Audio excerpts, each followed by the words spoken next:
bénissons pour ta grâce. Merci pour ta bonté et pour ta fidélité.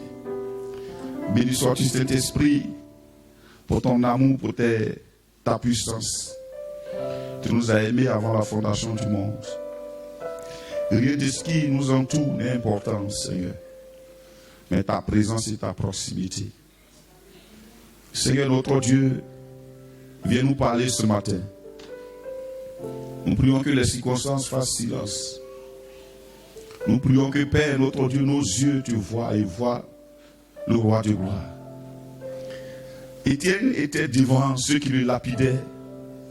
Mais la Bible dit qu'il ne voyait que toi, Jésus.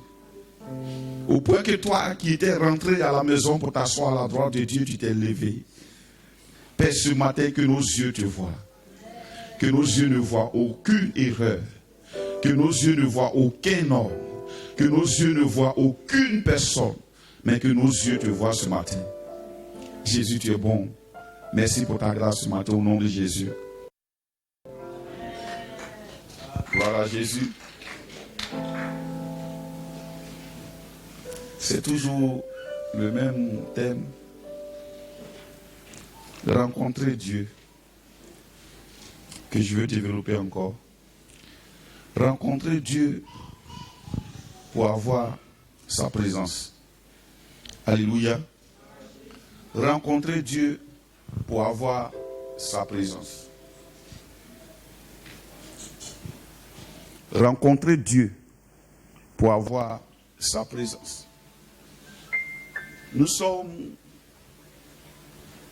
dans un temps où Dieu a déjà parlé en ce qui nous concerne. Il a dit que c'est une année de croissance.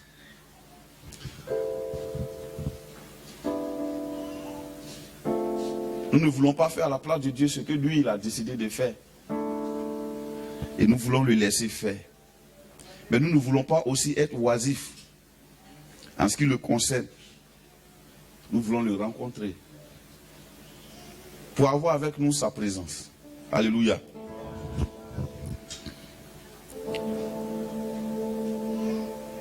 Aujourd'hui, le défi de l'Église est grand.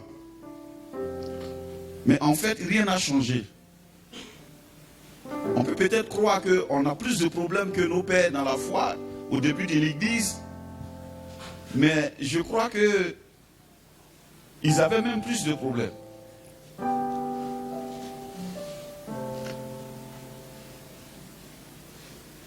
Parce que Jésus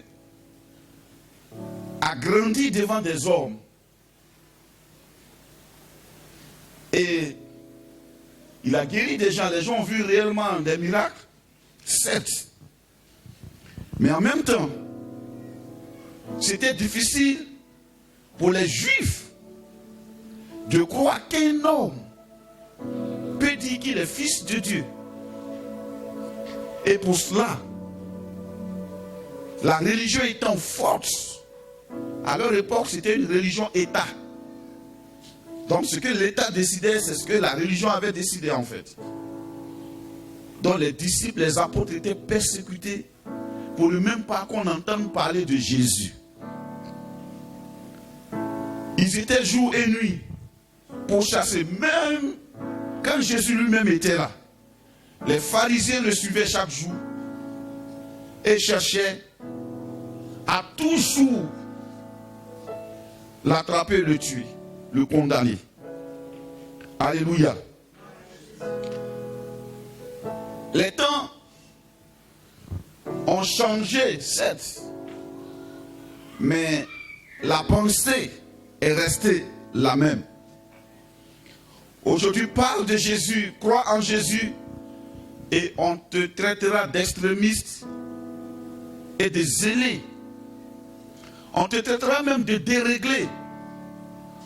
Et malheureusement, on nous a adoucis dans notre zèle. On a changé notre zèle avec une douceur qu'on a appelée la sagesse. Au point que on est compatible avec tout le monde. Or, l'Église n'avait qu'une seule mission. un seul thème, une seule vision. Jésus-Christ, l'agneau immolé. Ils n'avaient pas, je dirais même, ils n'avaient même pas de ressources. J'ai failli dire, ils n'avaient pas beaucoup de ressources. Je peux dire, ils n'avaient même pas de ressources que nous avons aujourd'hui. Mais la différence entre l'église d'hier, quand je parle d'hier, je ne parle pas de l'église de 2000, de 99, de notre époque. Je parle de l'église dans la Bible. Au temps de Pierre, de Jean et de Jacques, ils étaient riches en quelque chose. Ils avaient une telle richesse. Ils étaient riches en Dieu. Alléluia. Notre défi aujourd'hui, ce n'est pas d'être conscient de nos problèmes. C'est à cause des problèmes. Rencontrer Dieu. Quand le Seigneur est monté, les disciples avaient perdu le seul soutien qu'ils avaient. C'est lui. Quand ils avaient faim, bien qu'ils multipliaient le pain pour le peuple, ils avaient aussi le pain pour eux-mêmes. C'est lui, quand la belle-mère de Pierre est malade, qu'il a salué et qu'il a guéri instantanément. C'est lui qui avait les paroles de réconfort. Il n'est plus là. C'était aussi un défi pour eux. C'est pour cela qu'ils ont dit, on se souvient qu'il avait dit, ne vous éloignez pas de Jérusalem.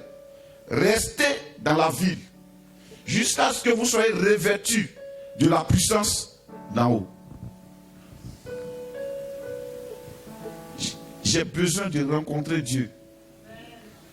Et je crois que tu as besoin de rencontrer Dieu. Alléluia.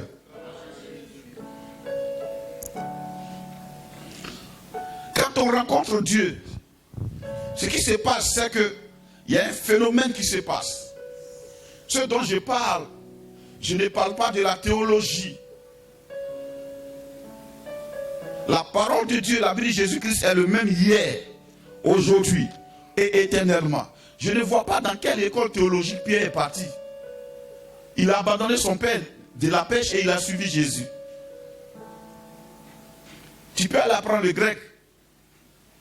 Tu expliqueras de beaux mots, mais sans puissance et sans contenance. Mais la présence de Jésus, tu peux apprendre par le développement personnel comment avoir un comportement devant une circonstance. Mais la réalité est tout autre, frère. Frère, c'est pas à l'église on voit si tu es spirituel, c'est devant la situation.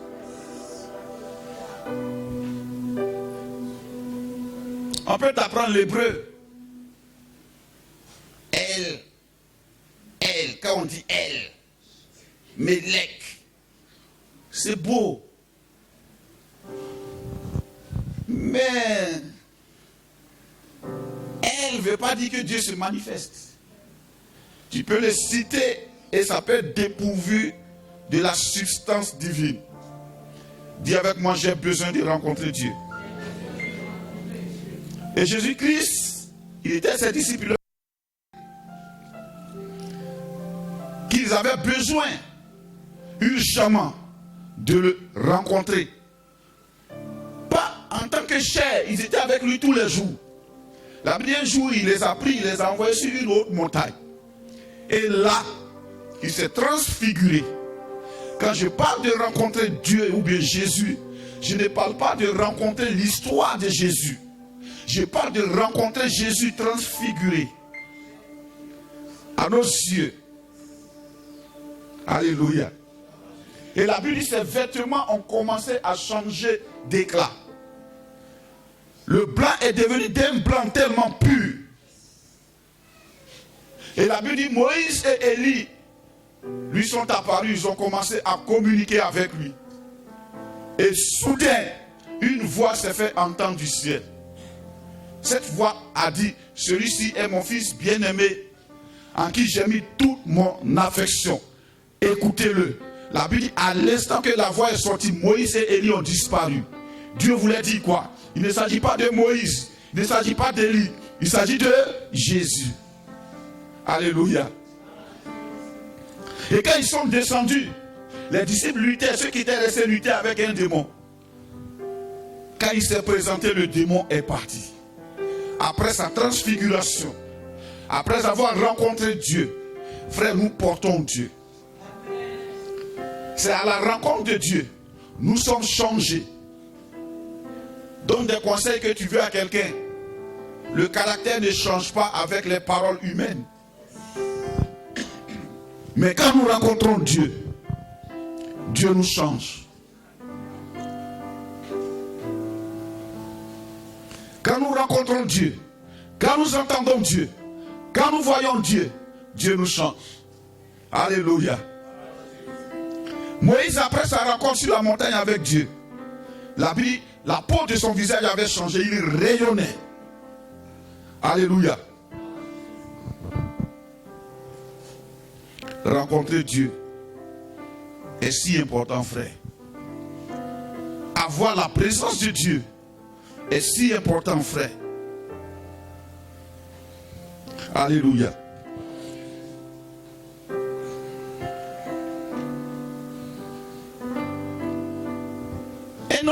Un jeune homme appelé Jacob, né jumeau. La Bible dit, il y avait la bénédiction en jeu. Et si c'était à notre époque, on aurait dit, Ésaü a bénéficié de toute la bénédiction. Mais la bénédiction qui était en jeu, la Bible dit, Dieu nous a bénis de toutes sortes de bénédictions spirituelles.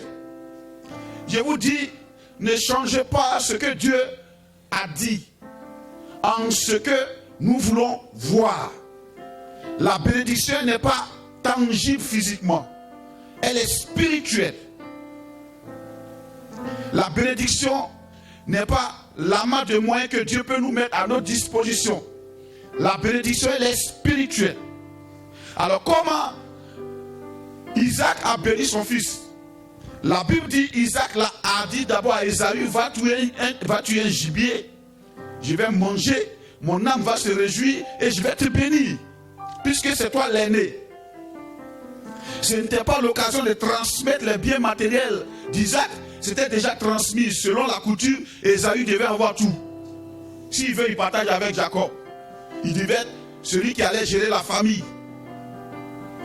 Mais la Bible dit, Ésaü, pendant qu'il est parti chasser, leur mère a dit à Jacob, va prendre un chevreau, je vais le faire comme ton père aime. Et tu vas lui apporter ça, il va te bénir. Et quand Jacob est parti, la Bible dit, Isaac a commencé à parler sur Jacob. Il n'a pas dit, tu vois, le chef-tête qui est là-bas, je te donne ça. Tu as vu? En tout cas, il y a un monsieur là-bas qui me doit 50 millions. Bon, je te fais un dossier, un document légal. Après moi, tu vas lui présenter, il va te payer ça. Il a parlé. Il a déclaré des paroles sur lui. Frère, quand tu rencontres Dieu, tu rencontres sa parole prophétique sur ta vie. Et elle se colle à tes cellules. Elle se colle à ta vie. Alléluia. Voici un jeune homme qui a été béni, mais qui par peur de son frère aîné, la Bible dit qu'il a entamé un voyage. Jacob a été béni 2 fois. Au moment de la bénédiction principale et au moment où il devait aller chez Laban. La Bible dit, Isaac, son père, l'a appelé et a commencé à proclamer la bénédiction encore sur lui. Que le Dieu de tes pères te garde durant ton voyage. Qu'il t'accorde des richesses là où tu vas. Et que là où tu arriveras, il faut que Dieu fasse que tu puisses prospérer.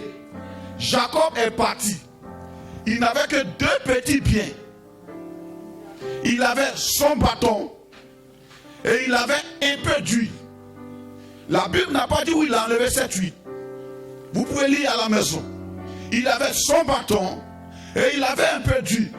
Peut-être qu'il avait remarqué que son père utilisait cette huile, je ne sais pas. Mais il avait son bâton et il avait un peu d'huile. La Bible dit, au cours de son voyage, il était fatigué, il s'est couché à Charan. Il est arrivé dans un pays où son père Abraham était, le pays de la promesse, à Canaan. Le pays de la promesse, il est arrivé là et il a dormi là. La Bible, la nuit, il a fait un songe.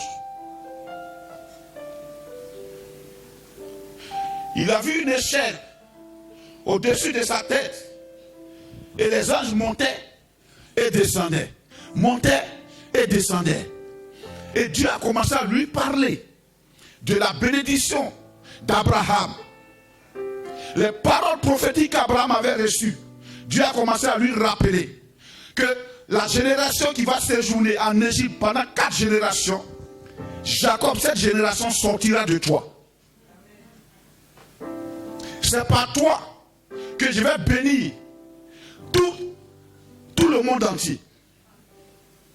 Dieu a dit à Abraham, je bénirai toutes les nations en toi.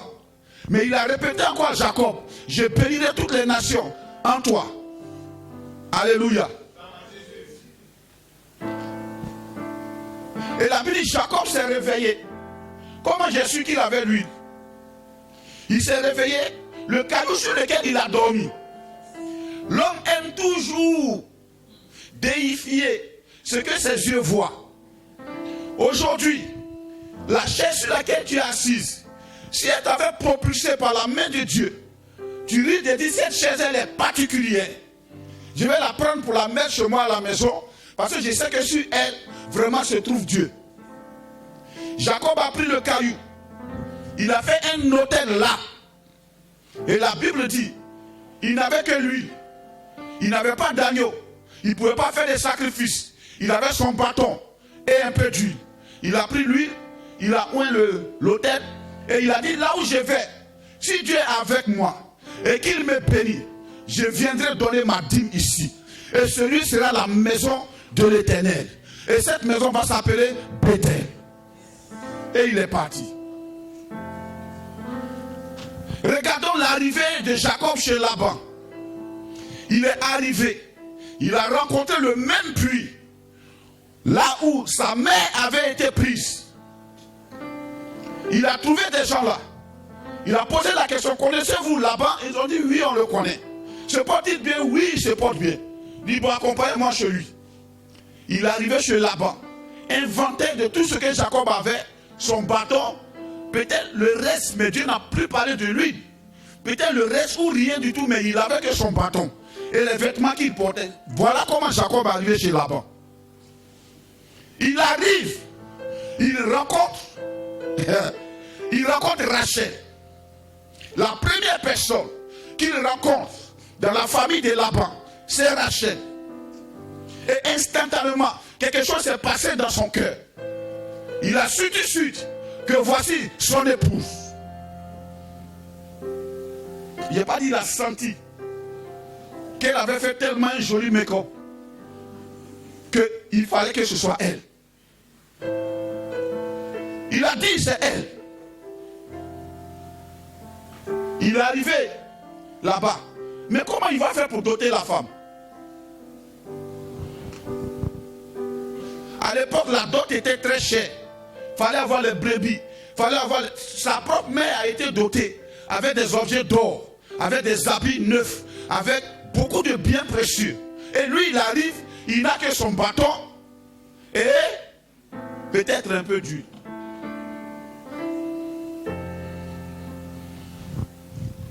Mais il y a quelque chose qu'il avait. Le Dieu qu'il a rencontré avait accompagné Jacob. Frère,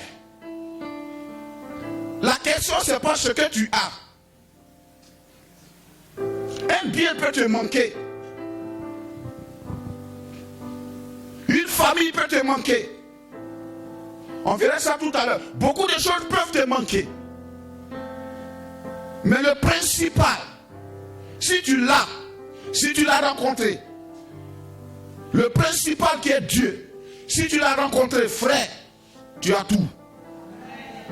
Il arrive chez Laban, il se présente, les gens acclament, oh c'est notre frère. Laban n'a pas, il a des garçons, mais peut-être qu'ils étaient paresseux. Jacob s'est mis au service de son oncle. Il a dit il veut Rachel, mais il n'a rien pour doter Rachel. C'était pas travailler payé. Il mangeait là, il dormait là, et c'était chez son oncle. Il ne peut pas demander un salaire à son oncle. C'est au moment où il s'est intéressé à Rachel que Laban lui a posé la question, mais tu as quoi pour doter ma fille? C'est lui qui a proposé.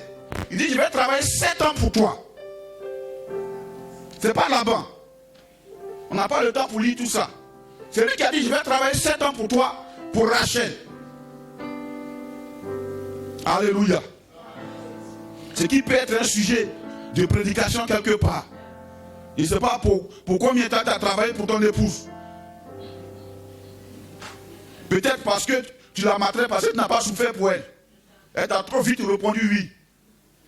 Mais il devait travailler 7 ans pour Rachel. La Bible dit au bout de 7 ans, Laban l'a trompé. Et il a trompé comment? Il a fait boire à Jacob. Pour ne pas qu'il reconnaisse la femme avec laquelle il causait chaque jour. Il pouvait sentir ses vêtements. Mais ce jour-là, dans leur coutume à eux, ils ne pouvaient pas donner la cadette sans que l'aîné ne soit marié. Laban dit ça c'est une occasion. Lui là, j'ai le rendre polygame. Jacob avait Dieu avec lui. Dis avec moi, il faut que j'ai Dieu avec moi. Et Laban l'a fait boire. Bon, je ne vais pas parler de cette histoire d'alcool ou pas, c'est autorisé ou pas autorisé. Mais ce que je sais, c'est que Noé, quand on l'a saoulé, il a maudit son propre fils. Je n'ai pas envie de maudire mon enfant. Frère, si tu veux boire, bois. Mais la Bible dit, quand Jacob a bu, il n'a même pas senti l'odeur de Rachel. Il a couché avec une femme qu'il ne connaissait pas. Parce qu'il venait de boire. Il était saoulé. Alors tu peux me dire, non, on peut boire sans s'énivrer, oui. Mais tu sais, on ne s'énivre pas au premier verre. C'est doucement. L'histoire de doucement en causant. Frère, c'est comment? Prends un peu. Allons, non, vas-y. Allons, vas-y. Le papa sait que c'est Léa qui est en jeu pour lui. Si Rachel s'est mariée avant Léa, lui, il a problème. Il a problème dans sa maison, il a problème dans la région, il a problème dans son village. Vas-y. Encore non, c'est rien. Donc, si tu es aujourd'hui, c'est ton jour. Il trouve dans son lit une femme.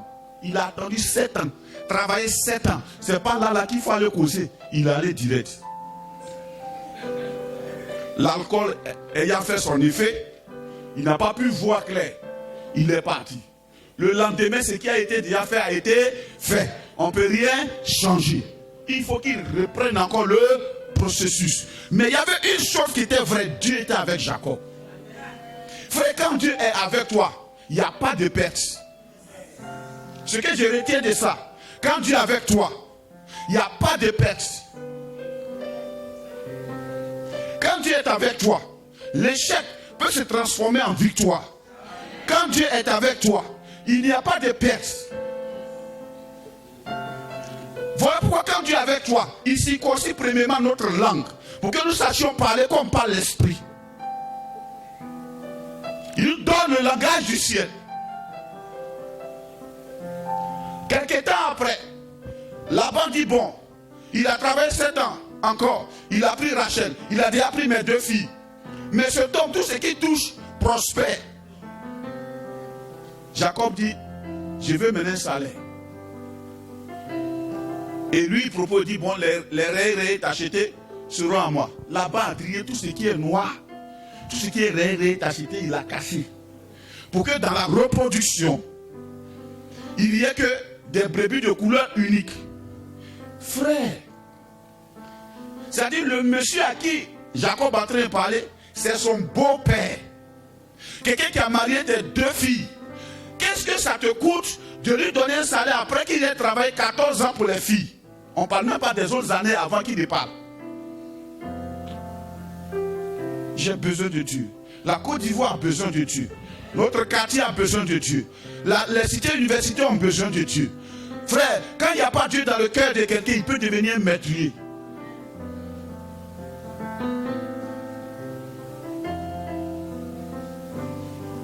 Pour un intérêt, il peut tuer quelqu'un. Il a trié. Tout ce qu'il pouvait produire, il a rayé. Mais la Bible dit, quand Jacob est venu le matin, le troupeau avait déjà été trié. Les dodus qui pouvaient se reproduire bien avaient été déjà séparés. Et à l'instant, Dieu lui donne une révélation. Dis avec moi, révélation. Quand Dieu est avec toi, quand tu portes la présence de Dieu, donne la révélation. Un de la circonstance dans laquelle tu es. Il dit, c'est rien mon fils. C'est moi j'ai fait reproduire. Ce qu'il ne sait pas, c'est que la bénédiction que ton père t'a transférée, puis tu es arrivé ici. C'est ça qui a fait produire son cheptel. Mais je vais te donner une autre dimension des choses. Il faut tailler un peu plus, mets ça avec un autre arbre, mets ça dans les jauges. Quand les animaux vont venir voir, en buvant ce qui est sous la jauge, dans la jauge, les rayures, quand ils vont accoucher, tout sera rayures. Jacob n'a pas fait école de reproduction. Il ne connaît pas la science de la reproduction où on dit drosophile aux yeux rouges, aux yeux verts, aux yeux quoi. Il ne connaît pas ça. Comment on appelle cette science-là? La génétique. Jacob n'a pas fait la génétique, mais le créateur de la génétique était avec lui.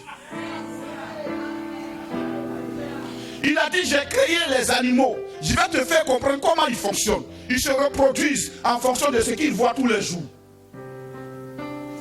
Quand on était petit, quelquefois quand tu es trop à côté d'une femme enceinte, quand elle accouche, c'est toi qui crache.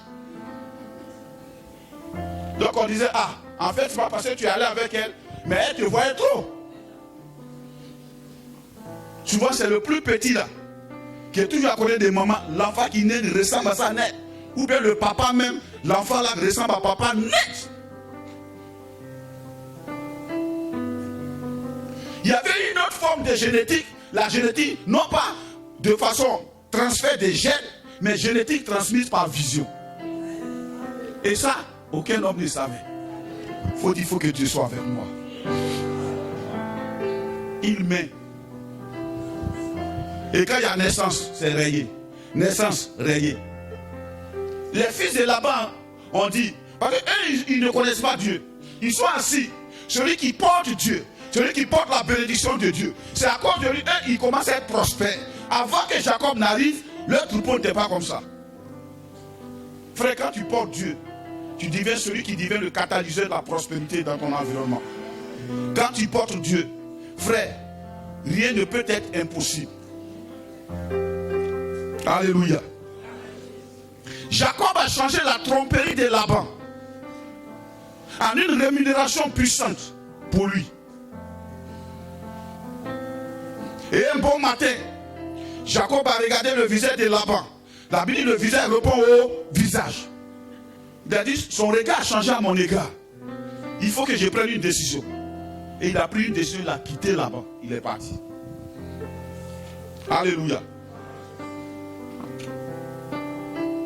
L'argent n'est pas le problème. Le mariage n'est pas le problème. As-tu Dieu? Les problèmes qui s'assaillent ne sont pas un problème. As-tu rencontré Dieu? La situation que tu vis n'est pas un problème, frère. Peut-être pour toi c'est un problème, mais pour Dieu c'est rien. As-tu rencontré Dieu? Alléluia. Jacob est parti, laissant toute la richesse de son père Isaac. Et voyons que Isaac a reçu aussi le transfert physique de bénédiction d'Abraham. C'était toute la prospérité d'Abraham qu'Isaac avait reçue. Ismaël ayant été chassé. Et c'est ça là que lui il a multiplié. Il a laissé à quelqu'un qui s'en foutait de Dieu, qui est Ésaü. Jacob en partant, il est parti à vide. La mauvaise appréciation de ce que nous sommes produit souvent les échecs. Tu peux regarder autour de toi et dire je n'ai rien. Mais frère, moi j'ai Dieu. J'ai Dieu. J'ai Dieu. J'ai Dieu. Peu importe la circonstance, moi j'ai Dieu. Dis avec moi j'ai Dieu. Peu importe la circonstance. Alors Dieu changera ma situation positivement. Alléluia. Que dit d'Esther? La Bible dit Esther. Elle était une jeune fille. Elle est arrivée dans un pays étranger. Un bon matin, la reine Vasti a refusé d'obéir au roi. Et on dit allez-y chercher des jeunes filles. Alléluia. Esther arrive, je vous épargne tous les détails. Par la grâce de Dieu, elle marie le roi. Mes frères, un exaucement n'est pas la fin de tous les problèmes. Un bon matin, ils ont dit pardon. Moto Bressa. Un bon matin. Gloire à Dieu. Non. Ils ont froid. Un bon matin. Gloire à Dieu. Voilà. Un bon matin. Le roi a pris un décret. Tuer tous les juifs. Aman, la Malécite, qui avait reçu de ses parents son histoire. Frère, la rancune n'a pas commencé à notre époque. Hein. C'est pourquoi quand tu es une mère, il faut lire la Bible pour transmettre la parole de Dieu. Sinon tu lui transmets comme héritage à tes enfants la frustration.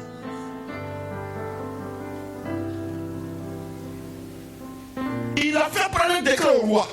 On doit tuer tous les juifs.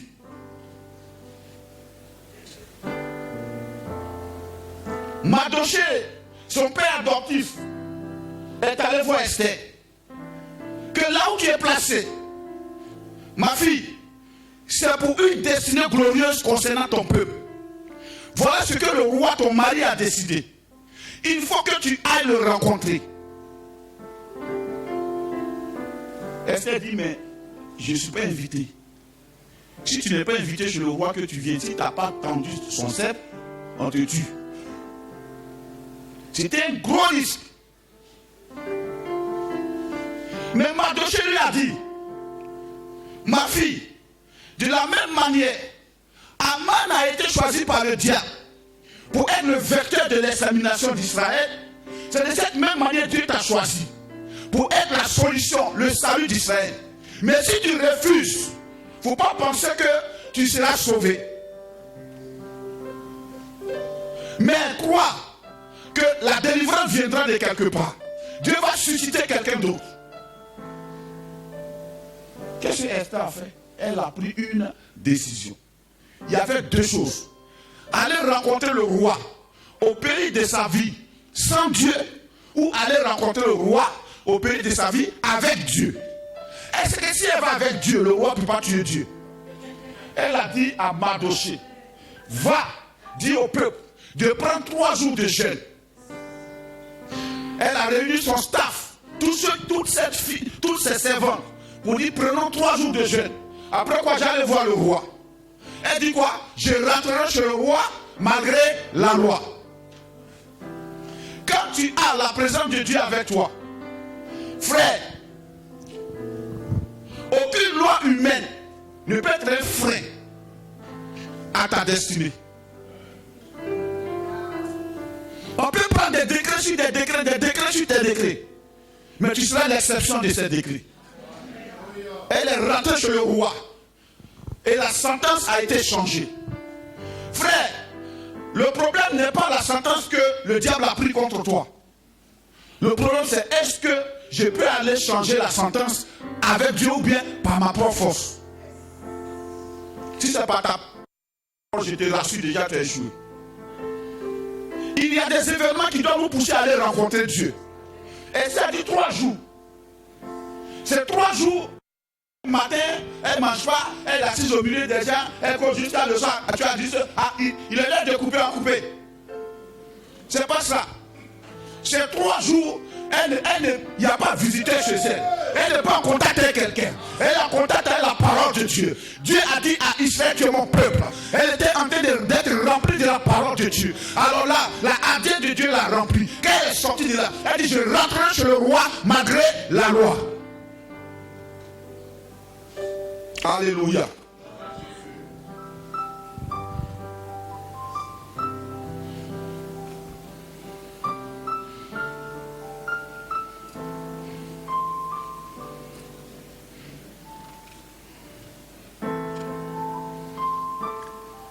Il y a un psaume on aime réciter quand il y a des problèmes. On va prendre ça ensemble. On va prêcher avec un peu. Psaume 91. Alléluia. Psaume 91.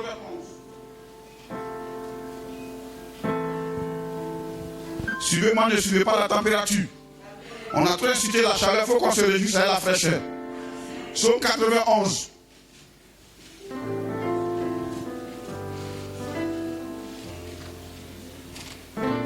Alors quand on rencontre Dieu, qu'est-ce qui se passe?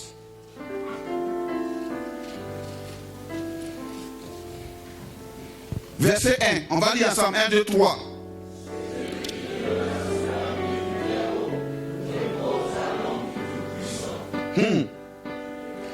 Celui qui fait quoi? Qui demeure. Qui demeure. Qui demeure sous l'abri du Très-Haut. Celui qui demeure. Demeurer veut dire quoi? Habiter, rester, faire de ce lieu sa demeure. Alléluia. Ça ne veut pas dire qu'on ne travaille pas. Est-ce que nous travaillons tous dans nos demeures? Non. Mais le soir, on rentre dans nos demeures. On sort, on rentre chez nous. On sort, on rentre chez nous.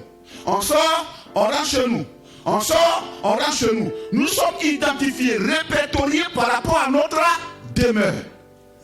Quand on fait le recensement général de la population, on vient mettre des chiffres devant ta porte. Parce que c'est là que tu es. C'est là où on te trouve. Où est-ce qu'on te trouve? C'est où tu trouves ta joie. Frère, si quelqu'un n'a pas de joie chez lui à la maison, il a le pire des problèmes.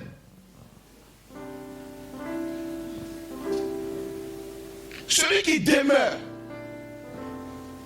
La Bible n'a pas dit celui qui vient faire vraiment un séjour de 3 jours et qui va demeurer ailleurs. Celui qui demeure.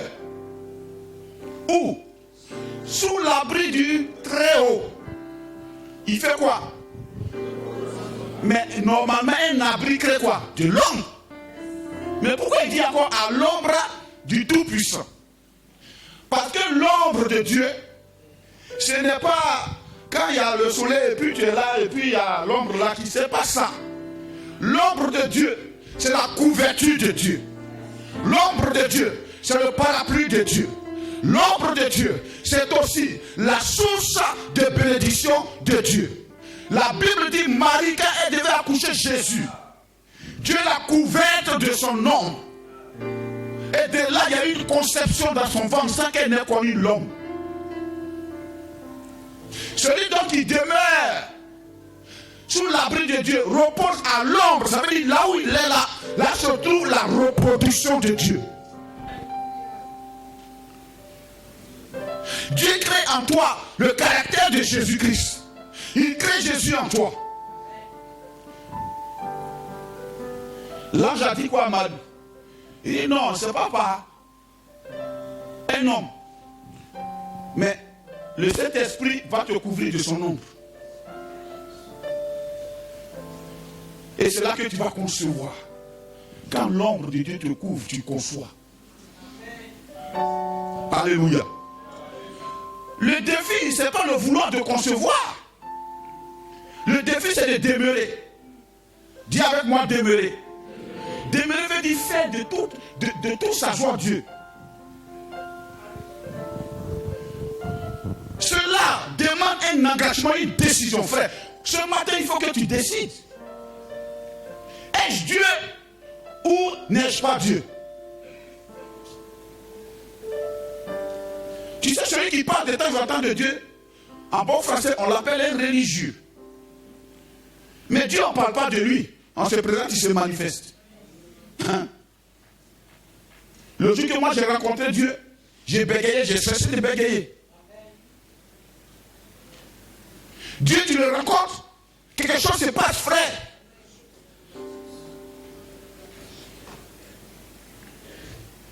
Le bénéfice de demeurer à l'abri du Très-Haut, l'ombre féconde, et met une création divine en toi. Alléluia. On continue de lire. J'ai dit à l'Éternel, mon refuge et ma forteresse, mon Dieu en qui je me confie. Demeurer veut dire aussi, c'est pas venir demeurer bouche bée. S'il y a une situation, je dis à Dieu. Ça demande quoi? Parler avec Dieu. Parler avec Dieu, c'est quoi? C'est prier. C'est prier. C'est prier. C'est exprimer toutes nos frustrations à Dieu. C'est pour ça qu'il a dit, mais priez. Pourquoi? La prière est le ticket comptable qui fait sortir le bien de Dieu. Priez. Il dit, bien qu'il sache ce dont nous avons besoin, mais pour qu'il les fasse sortir, il faut que tu pries.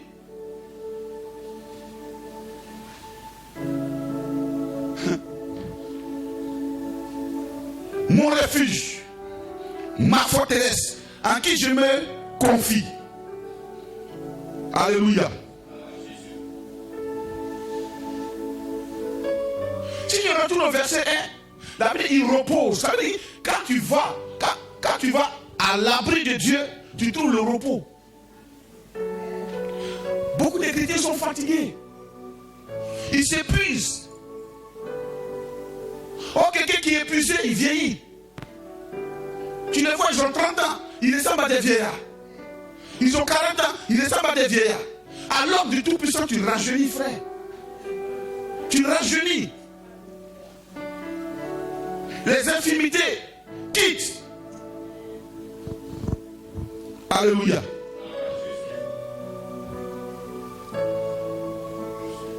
Verset 4. Il te couvrira de ses plumes.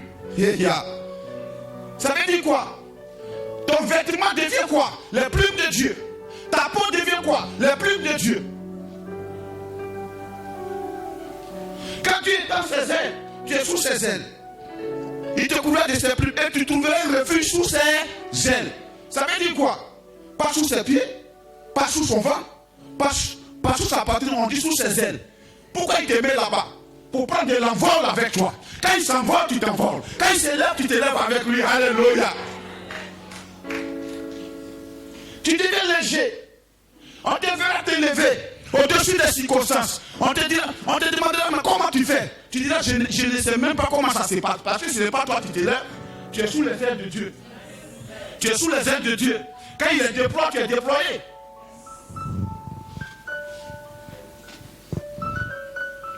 Alléluia.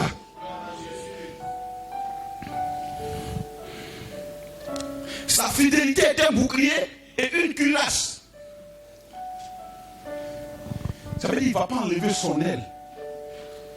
C'est toi qui lutteras pour quitter en dessous. Sinon lui, son aile restera là. Alléluia. Il est fidèle. Et tu découvriras sa fidélité. Comment tu comprendras que ce n'est pas par ta force? Et quand tu demeures à l'abri du Très-Haut, il dit quoi?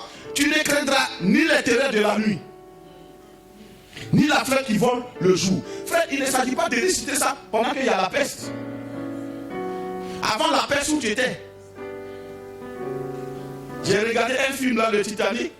Le gars, le bateau de couler, dit, quand il marche dans la vallée de l'homme, le gars dit avance avec ta putain vallée. C'est pas ici qu'il faut réciter ça, frère. Non.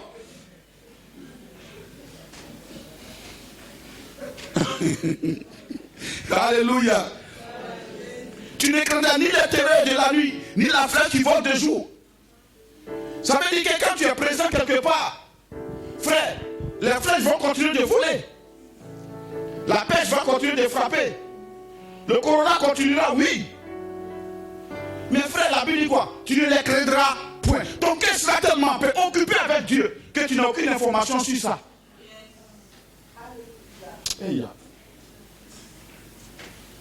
C'est quand tu as l'information du ciel. Ouh!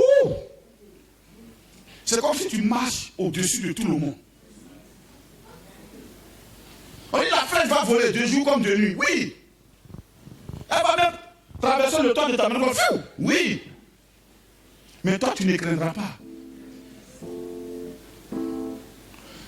Je me rappelle en 2011, j'étais allé au travail et la guerre rentre au docu. Je dois rentrer chez moi. Ma famille est là. On marche un peu. On se cache un peu. Quand on arrive vers le 22e, ça tirait fort. On est passé par derrière. Je marche et il y a une balle qui a frôlé comme ça. C'est tombé dans le sable et j'ai ramassé. J'ai regardé, j'ai continué ma marche. J'arrive là, au marché. Ils sont là. Levez les mains. Regardez ma taille. Tu ressembles même à un militaire, Michel. En plus, tu es bêté.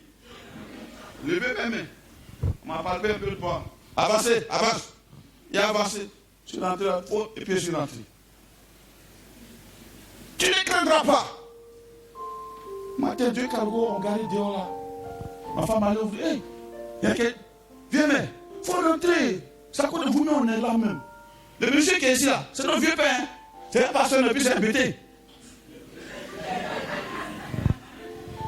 Mon frère, quand tu reposes à l'abri du Très-Haut, frère, à l'homme du Tout-Puissant, les gens qui ne devaient même pas te connaître, te connaissent. Puisque tu ne te mélanges pas avec tout le monde, parce que tu as entendu le ciel te parler. J'étais ici, j'ai entendu, reste là. Tout le monde est parti à Yopougon. Tous ceux qui sont partis à Yopougon, je les ai vus revenir aussi d'Arda. On est là. Il n'y avait que les chats et les chiens qui étaient nos voisins. Puisque moi je prêche l'évangile. Moi je crois à craindre. Jésus est là. Ni la peste qui marche dans les ténèbres, ni la contagion qui frappe en plein midi. La Bible n'a pas dit que non, tu vas t'encourager à ne pas craindre sa frère. Ce n'est pas de ça qu'il est question. C'est pas de toute façon, moi j'ai craint, c'est pas ça. Quand il dit tu ne craindras pas, c'est un état d'âme que tu as même, que tu détiens parce que tu demeures à l'abri du Très-Haut. Le défi, ce n'est pas de savoir que tu ne craindras pas pour essayer de t'encourager. Non, moi je ne crains pas, je sais que mon Dieu est vivant, il va agir. Non. C'est quand tu ne crains pas, tu sais que tu ne crains pas. Quand tu crains aussi, tu sais que tu crains. Frère, quand tu crains, ça veut dire que Dieu n'est pas là. Ce n'est pas la peine de t'encourager, retourne le voir. Quand tu crains pour ton lendemain, Dieu n'est pas là, frère. Quand tu sors de la présence de Dieu, aucune crainte ne t'environne. Tu as cette assurance. Tu as cette assurance. Alléluia. Que 1000 tombent à ma gauche, que 10 000 à ma droite, à ta droite, tu ne seras pas atteint. Tout ça, ce sont les conséquences du fait que tu demeures. N'oubliez surtout pas, le défi, ce n'est pas de savoir ça. C'est où tu demeures. Il dit quoi? De tes yeux seulement, tu regarderas et tu verras la rétribution des méchants.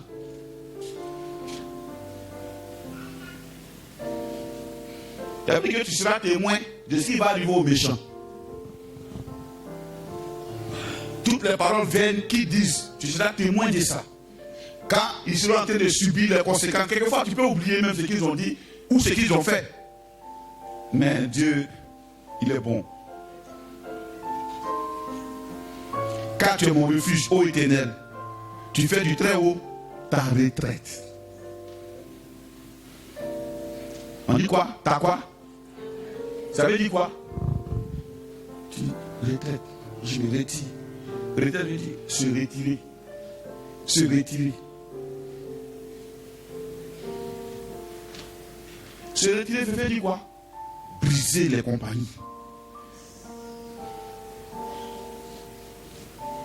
Briser les habitudes. Le problème avec les hommes, c'est que tellement ils mentent, ils se mentent à eux-mêmes. Vous pouvez être ensemble sans que vous n'ayez les mêmes capacités, ni la même destinée. Tu ferais mieux de te retirer, frère. Ah, va chez Dieu.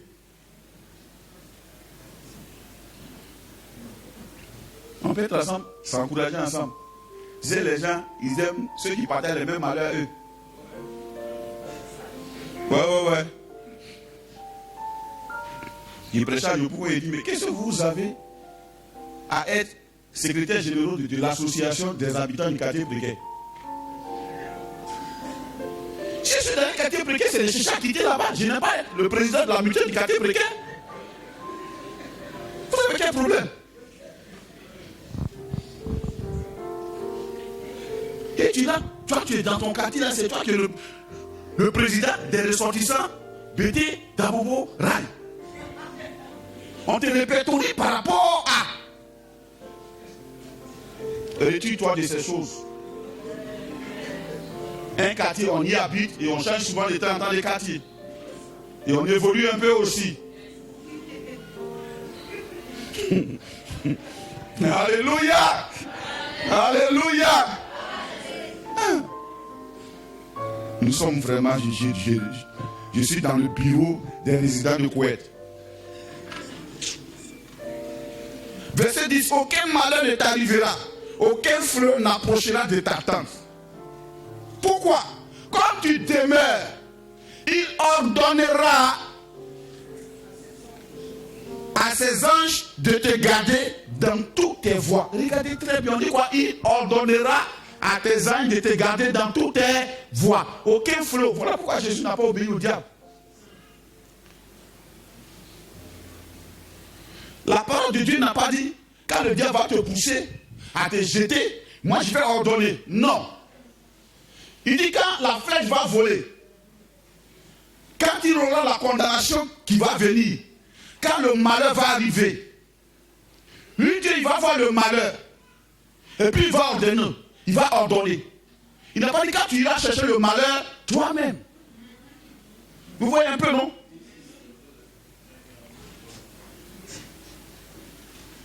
C'est pourquoi il y en a qui sont trop friands à écouter le diable.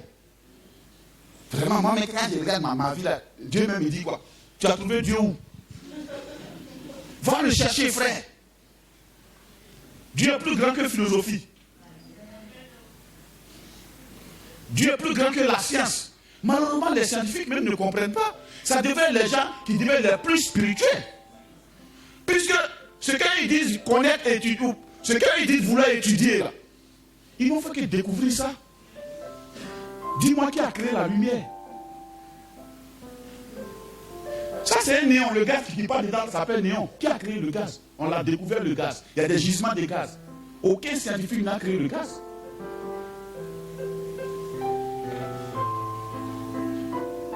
Dites-moi qui a créé les molécules. On a fait que de découvrir ça. Ça s'appelle une molécule. C'est tout. Sinon, ça existe. Le soufre. C'est maintenant qu'on a découvert la formule chimique du soufre et on est zélé. Bon, le soufre même on a trouvé là. Pourquoi ça est là? Le pétrole. Et Dieu a fait en sorte que, avec toute l'intelligence qu'il a donnée sur nos nations, il y a des nations qui ont vraiment toute la technicité et n'ont pas de pétrole. Et ils ne réfléchissent pas que vraiment il y a quelqu'un qui distribue les biens.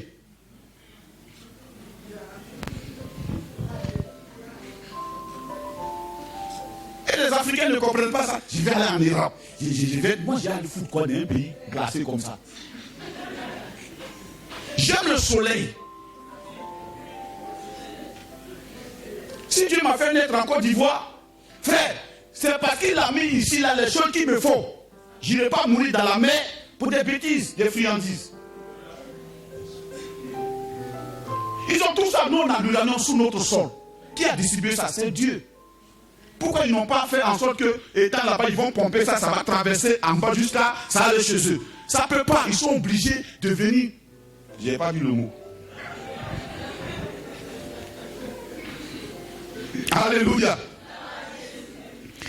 À cause de ce que tu demeures sous l'abri du trône, tu marcheras sur le lion et sur l'aspic. Tu fouleras le lionceau et le dragon. Et quelqu'un qui foule le lionceau et le dragon. Les gens qui disent ça, ils pensent que non, en fait, c'est un conte de fées. Mais la vie de David a détruit, il a attrapé les lions, il les déchirait. Parce que le secret de David, la différence de David et Saül, Saül, lui, il a découvert la royauté. Il a rencontré la royauté. Mais David, lui, Dieu l'a oint. Dieu l'a trouvé là où il était et Dieu l'a oint.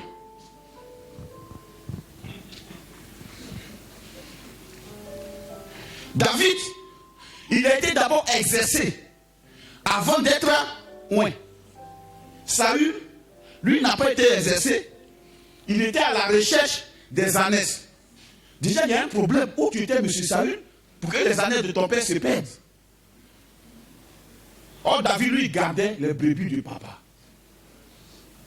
Les gens pensent que Dieu choisit les gens par hasard. Non. Il a dit à Samuel, quand il regarde dans la parole, moi, il regarde au cœur. David était le plus petit, mais celui qui gardait les troupeaux, les brebis des papas. C'est là-bas Dieu l'a oint. Alléluia.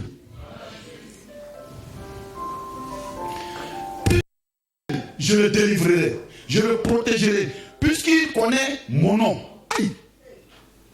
Là, maintenant, Dieu donne une révélation. Il dit quoi? Puisqu'il mène. Pourquoi il mène? Parce qu'il repose à l'ombre. Il demeure sous l'abri. On voit, si tu aimes Dieu, tu vas alors chercher à aller là où Dieu est. Et quand tu arrives là-bas, il te montre son nom.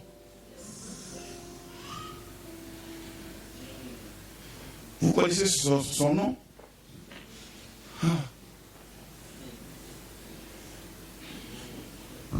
Le nom que Jésus a laissé à ses disciples, c'est Père.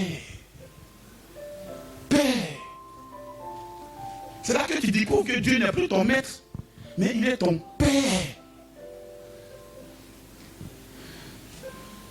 Voilà pourquoi le mot que Jésus a dit, Abba Père, ça a choqué les Juifs. Dieu qui est grand comme ça, toi tu... Vraiment ça c'est un blasphème. Parce qu'on ne peut pas comprendre ça loin de la présence de Dieu. Alléluia. Il m'invoquera et je lui répondrai. Et je lui répondrai. Je serai avec lui dans la détresse et je le délivrerai et je le glorifierai. Je le rassasierai de longs jours et je lui ferai voir mon salut. Vous pouvez continuer l'étude à la maison. Les bénéfices d'être à l'abri du Très-Haut. Actes 4, 13, on lit un peu. Actes chapitre 4, verset 13, c'est par là, on va finir.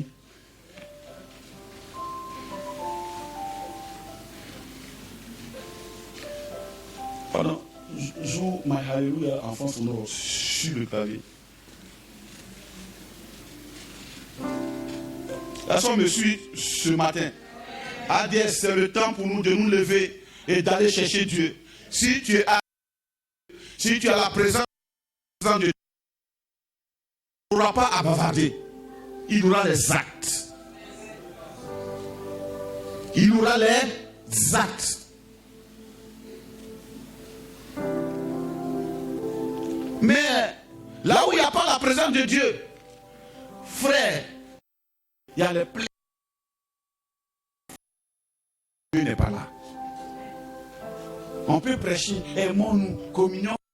Là, c'est bavardage inutile. Si Dieu est présent, les murmures se taisent. Quand Dieu est présent, la maladie cesse Quand Dieu est présent, la grâce apparaît. Acte 4, 13. Lorsque virent l'assemblée de Pierre et de Jean, Oui. ils furent étonnés, sachant que c'était des hommes du peuple, Sachant que c'était des hommes du peuple. sans instruction. Sans quoi? Instruction. Instruction. Attends. Ils voient Pierre parler de Jésus. Il leur explique le mystère de Jésus-Christ avec un langage soutenu. Frère, quand tu rencontres Jésus, change même ton langage. Et la Bible dit quoi? Ils ont vu, dis-moi, ils ont vu l'assurance de Pierre et des gens. Pierre faisait quoi? Il parlait. Et pendant qu'il parle, eux, ils ont vu. Frère, quand tu racontes Dieu, les gens voient. Les gens voient. Les gens voient. Ça se lit sur ton visage. Quand tu as rencontré Dieu, ça se voit. Ils ont vu l'assurance de Pierre et des gens. Et qu'est-ce qui se passe? Ils furent étonnés, Ils sont étonnés. Pourquoi ils sont étonnés? sachant que c'était des hommes du peuple sans instruction. Sachant que c'était des hommes du peuple sans instruction. Oui. Et ils les reconnurent Et il est reconnu pour avoir été avec Jésus. pour avoir été avec Jésus. Ils ont regardé Pierre et Jean. Mais ceux ils ne sont pas là à l'école. Ils sont sans instruction. C'est des pécheurs, nous on les connaît ici. Mais comment se fait-il qu'ils parlent avec tellement de précision des choses célestes? Ils ont dit, la Bible n'a pas dit qu'ils ont été enseignés par Jésus. La Bible n'a pas dit qu'ils ont dit non, ils sont allés à l'école théologique du coin. La Bible n'a pas dit non, vraiment, c'était des gens qui parlaient seulement de Jésus. On les a reconnus pourquoi? Pour avoir été avec Jésus. Ce qui a créé ce miracle sur eux et dans leur cœur, c'est la compagnie de Jésus. Ils n'ont plus le temps d'être avec Jésus. Frère, quand tu es avec Dieu, la Bible, c'était des hommes du peuple. C'est-à-dire qu'ils étaient dans la populace. On les voyait comme on voyait tout le monde. Aucun ministre n'est ici. Ce matin, les ministres du gouvernement là, ils sont chez eux. Ils ne sont pas là. On dit, on est les gens du peuple. Mais les gens écoutent, ils disent, mais ceux-là, ils sont là à l'école où? On les a reconnus pour avoir été avec Jésus. Je vais te dire, ma soeur, le problème, ce n'est pas le manque d'instruction. Ils ont reconnu qu'ils n'avaient pas l'instruction. Le problème n'est pas où tu es arrivé à l'école. Le problème, est-ce que tu peux attraper Jésus? Est-ce que tu peux être avec Jésus un peu?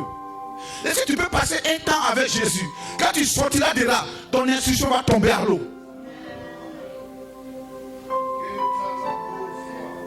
Les gens viendront dire, quand je prends les choses de façon intellectuelle, par la machin, ils vont mettre leurs lunettes ici, ils vont finir de parler. Quand toi tu vas finir de parler, ça donne la paix au cœur.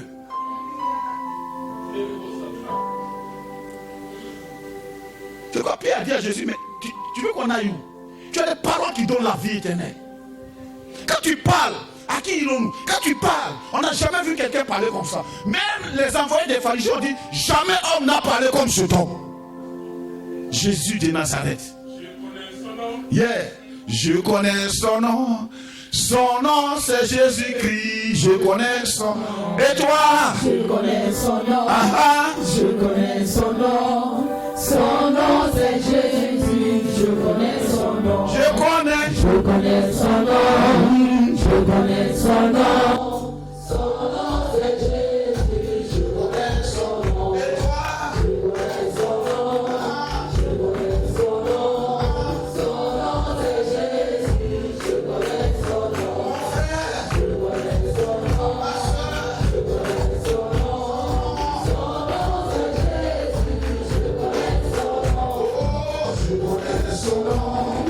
Je connais son nom.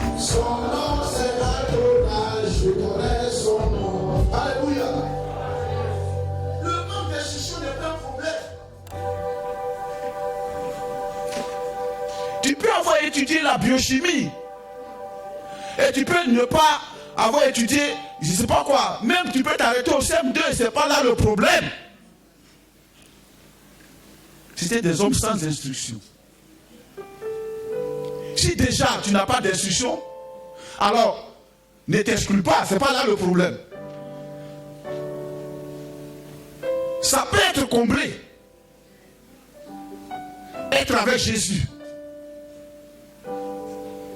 Être avec Jésus. Le problème, ce n'est pas le manque de moyens. Pierre a dit à ce paralytique, regarde-nous attentivement. Je n'ai ni or ni argent, mais ce que j'ai, je te le donne. Au nom de Jésus, lève-toi et marche. Et il a marché.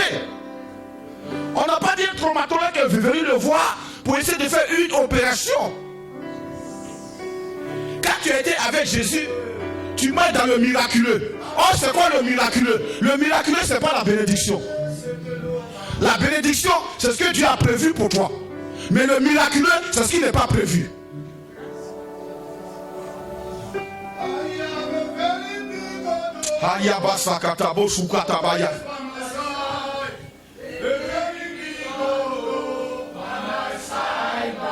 I have a very big God too. Always by my side, a very big God too. By my side, by my side. I have a very big God too. Always by my side, a very big God too.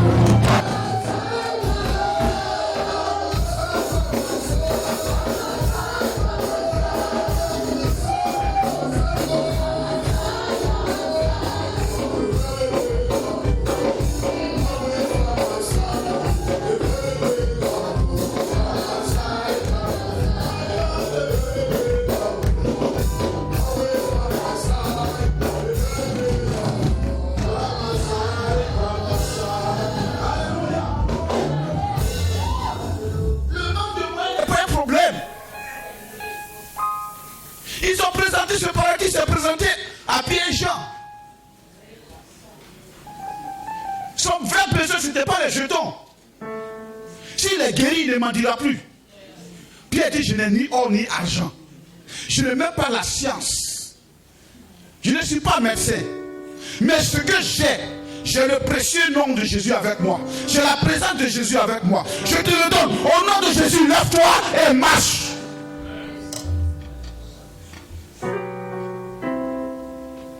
Il est temps pour nous de dire au nom de Jésus, lève-toi et marche. Mais cela se dit quand on a été avec Jésus. Le manque d'amis, le manque des parents n'est pas un problème.